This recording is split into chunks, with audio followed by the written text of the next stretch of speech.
تو آپ تھک گئے، تو اللہ کی مدد آئی. نبوت کا یہ 11واں سال تھا.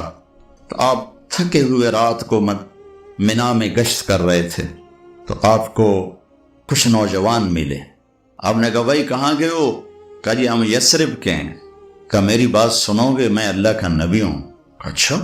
اب مدینے والے یہودیوں سے سن رہے تھے کہ ایک نبی آنے والا ہے، تو ان کے کانوں میں آواز پڑی تھی. کہنے لگا اچھا کیا ہے تیرے پاس؟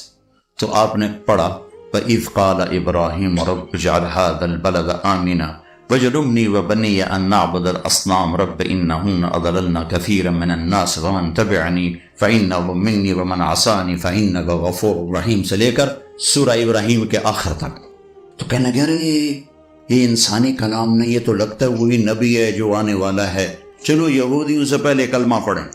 تو انہوں نے کلمہ پڑھ لیا. یہ کون تھے؟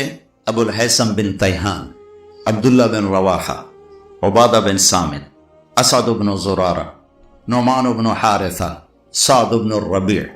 ان 6 کے نصیب کھلے کہ انہوں نے کلمہ پڑھا، اور آپ اتنا خوش ہوئے کہ جس کی کوئی حد نہیں. وہ کہنے لگے یا رسول اللہ ہم آپ پہ ایمان لائے، ہم اگلے سال آئیں گے. تو اگلے سال آپ پورا سال آپ نے انتظار کی. تو اگلے سال 12 آئے، 5 یہ ان میں سے ایک نہیں آئے، 7 اور. پھر آپ نے باقاعدہ بیعت کی. پھر انہوں نے کہا ہم اگلے سال آئیں.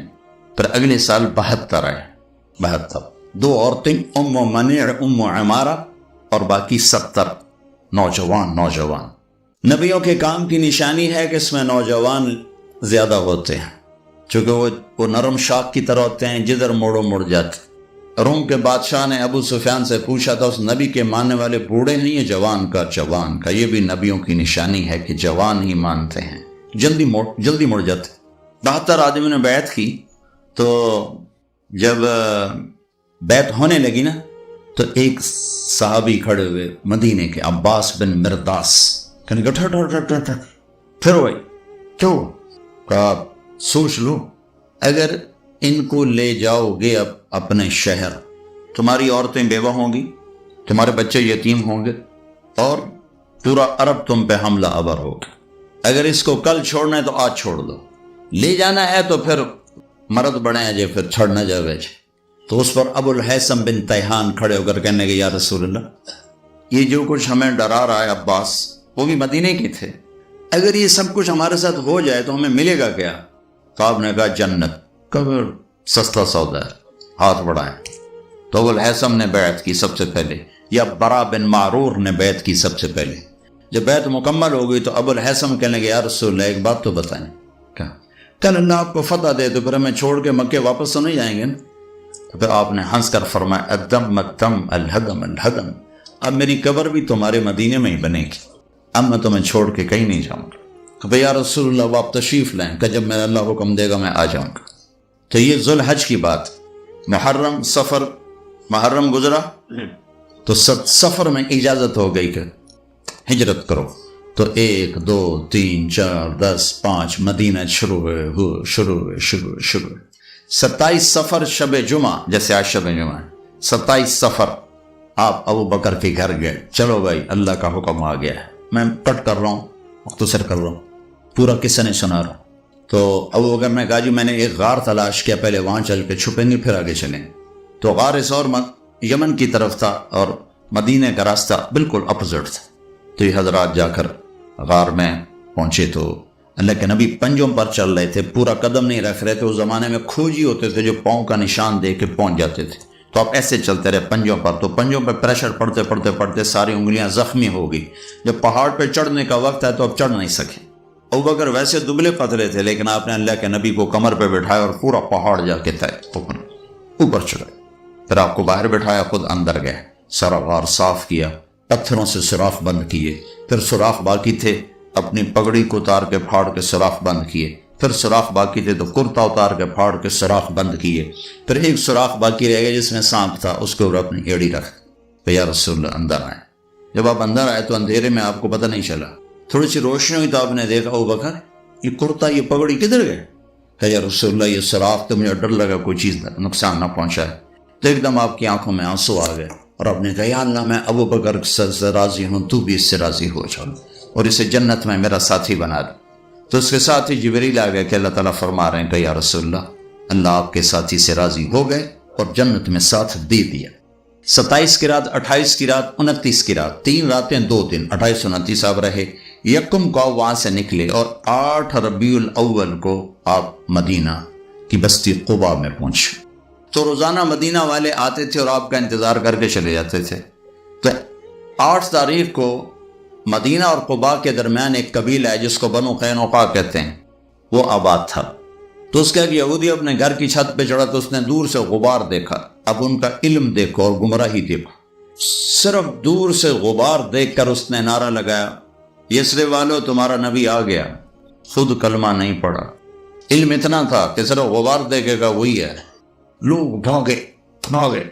اتنے میں اللہ کے نبی پہنچ چکے تھے اور ابوبکر ان کو ایک چٹان کے نیچے بٹھا چکے تھے اور خود کھڑے تھے، اور ابوبکر کی داڑھی تھی کالی سفید اور اللہ کے نبی کی داڑھی تھی سیاہ کالی۔ دنیا سے جاتے وقت آپ کی داڑھی اور سر میں 14 سفید بال تھے ٹوٹل۔ تو لوگوں نے سمجھا کہ یہ جو جوان ہے نا یہ ابوبکر ہے، اور یہ جو چٹے والوں والا یہ اللہ کا نبی۔ تو سب نے ادھر مسافر شروع کر دی۔ ابوبکر نے نہیں بتایا، یہ حکمت مجھ سے پوچھو جب میرے اوپر حال کرتے ہیں مسافر کرنے والے۔ کتنی باری میری جیب کٹ کے لگے، وہ خیال نہیں کرتے بھئی مجمع میں مسافہ کرنا جائز ہی نہیں، مسلمان کو تکلیف پہنچانا حرام ہے، زبان سے سارے کہو۔ تو آپ چپ کر مسافہ کرتے رہے، نہیں بتایا کہ میں نہیں ہوں تاکہ اللہ کے نبی کو تکلیف نہ ہو، تھکے ہوئے ہیں۔ 3 گھنٹے کا بیان کر کے میں اترا، پیشاب زور سے میں بھاگا، پیچھے ایک پٹھان بھاگا آ کے مجھے پکڑا، ذرا میں کہا چھاڑ میرا بچے نکل رہا ہے خدا دا بندہ۔ جب سارے مسافر ہو گئے، جوش ختم ہو گیا، تو اللہ کے نبی پر دھوپ آ گئی، چٹان کا سایہ ختم ہو گیا۔ تو ابوبکر نے لپک کے آپ کے اوپر چادر کی، تو اس سے سب کو پتہ چلا وہ تو سارے مسافر ہی غلط ہو گئے، نبی تو یہ ہیں یہ نہیں ہیں۔ میں ساری تنہیداً آپ کو تھوڑی سی تاریخ سنائی ہے، یہ تاریخ نہیں ہے، یہ دین ہے، یہ میرے نبی کی زندگی ہے، یہ دین ہے۔ آپ نے قباء میں سب سے پہلے مسجد بنائی۔ 2 ہفتے ٹھہرنے کا کوئی جواز نہیں تھا، 2 ہفتے کیوں ٹھہرے؟ مسجد مکمل کی۔ جب مسجد مکمل ہو گئی پھر آپ مدینے چلے، اور یہ 22 ربیع الاول تھی۔ 500 نوجوان شاہ سوار نیزوں تلواروں کے ساتھ انہوں نے اونٹنی کو گھیرے میں لے لیا اور آپ چلے مدینے کی طرف۔ راستے میں بنو سالم کا محلہ ہے، وہاں جمعے کی نماز کا وقت ہوا تو آپ نے پہلی جمعے کی نماز وہاں پڑھی۔ اس نماز میں عبداللہ بن سلام یہودی عالم آئے اور آپ کا خطبہ سن کے کلمہ پڑھ گئے۔ افشوا السلام واطعموا الطعام وصلوا الارحام وصلوا باللیل والناس نیام تدخلوا الجنت بالسلام۔ الفاظ سے کہ جادو، کہنے لگے ایسا خوبصورت کلام نبی ہی کہہ سکتا اور کوئی نہیں کہہ سکتا۔ مضمون کیا ہے؟ سلام پھیلاؤ، کھانے کھلاؤ، رشتہ داروں سے اچھا سلوک کرو چاہے وہ برا ہی کریں، یہ مت کہو جڑا سلام کرے گا کریں گے، جڑا نہیں کرے گا نہیں کریں گے، یہ مت کہو۔ اور اس وقت نماز پڑھو جب لوگ سوئے ہوئے ہوں تو سیدھے جنت میں چلے جاؤ۔ جمعہ پڑھا پھر آپ مدینے میں چلے تو اب سامنے ایک چھوٹا سا وہ گھاٹی تھی، اس گھاٹی کو پار کر کے نیچے مدینہ آتا تھا۔ تو وہ گھاٹی کے اوپر چڑھے تو پہلے اونٹنی کا چہرہ نظر آیا، پیچھے اللہ کے نبی کا چہرہ نظر آیا۔ تو مدینے کے جتنے بچے بچیاں تھے وہ مدینے سے باہر آ کر آپ کو دیکھنے کے لیے جمع تھے، اور جو مدینے کی عورتیں تھیں وہ ساری چھتوں پر تھیں اور مرد آپ کے ساتھ تھے، عورتیں چھتوں پر، مرد ساتھ اور بچے سامنے گراؤنڈ میں۔ تو ہم اپنے بچوں کو کوئی پوئم سکھاتے ہیں کہ وہ فلاں سر آ رہے ہیں تو آپ نے یہ پوئم پڑھنی ہے، یہ نظم پڑھنی ہے، یہ نعت، پھر ہم کو یاد دلاتے، ان کو یاد کراتے ہیں، وہ یاد کر لیتے ہیں۔ اللہ نے عرب کو ایسا خوبصورت صاحب القادر الکلام بنایا تھا کہ اللہ کی قسم ان بچے بچیوں کو کسی نے ایک لفظ یاد نہیں کرا۔ یہ یوں میرے محبوب کا چہرہ سامنے آیا ہے اور ایک دم کا طلع البدر علینا من ثنیات الوداع، وہ 14ویں کا چاند چڑھ آیا گھاٹی سے۔ وجب الشکر علینا ما دعا للہ دعا، ہم پر اللہ کا شکر واجب ہو گیا۔ ایھا المبعوث فینا جیت بالامر المطاع، یا رسول اللہ یہ مکہ نہیں ہے، یہاں ہر آدمی آپ کی ماننے والا ہوگا، بچہ بچہ، بچی بچی، مرد مرد، عورت عورت آپ کے سامنے سر جھکانے والا ہوگا۔ جیت شرفت المدینہ مرحبا بک یا خیر داع، آپ نے آج مدینے کو روشن کر دیا، ہم آپ کا استقبال کرتی ہیں۔ وہ بچے ہیں چھوٹے چھوٹے۔ تو میرے نبی نے جو لفظ سنا نا مدینہ، میں نے کسی کتاب میں نہیں پڑھا لیکن مجھے خیال آتا ہے کہ مدینے کا نام تھا یثرب، یثرب کہتے ہیں غم کو، تو آپ ہمیشہ غلط معنی والے لفظ بدل دیتے تھے، تو آپ نے ان بچوں سے سنا مدینہ، تو شاید اسی سے لے کر آپ نے یہ سب مٹا کے نام مدینہ رکھ دیا۔ اب آگے سردار کھڑے ہوئے، بنو سالم یا رسول اللہ ہمارے پاس، بنی عوف ابن مالک یا رسول اللہ ہمارے پاس، بنو اشجع یا رسول اللہ ہمارے پاس، بنو بیاض یا رسول اللہ ہمارے پاس، بنو عبد الاشل یا رسول اللہ ہمارے پاس، بنو نجار یا رسول اللہ ہمارے پاس، بنو سلیم یا رسول اللہ ہمارے پاس، سب کے سردار کھڑے ہوئے ہیں۔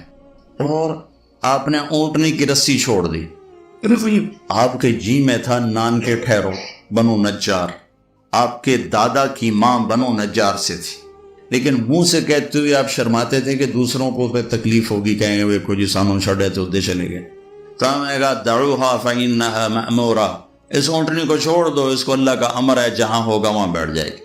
تو پہلے جا کر سیدھی ایک کھلے میدان میں بیٹھی، تو آپ نے کہا یہ ہماری مسجد ہے، وہاں مسجد کی بنیاد رکھی۔ وہ یتیموں کی زمین تھی، انہوں نے ہدیہ کرنا چاہے گا، نہیں تم یتیم نابالغ ہو، تمہارا ہدیہ قبول نہیں، تمہیں پیسے دیے جائیں گے۔ پھر اونٹنی کھڑی ہوئی، اب سب کے دل دھک دھک دھک دھک، اور اونٹنی ایسے دیکھ رہی ہے، اور سب کے دل اچھل کے آ رہے اچھل۔ پھر اس نے بنو نجار کے محلے کی طرف چلنا شروع کر دیا، اور جا کے ابو ایوب کے گھر کے آگے بیٹھ گئی، تو آپ کے اندر کی تمنا پوری ہوئی۔ پھر آپ نے گھر سے پہلے مسجد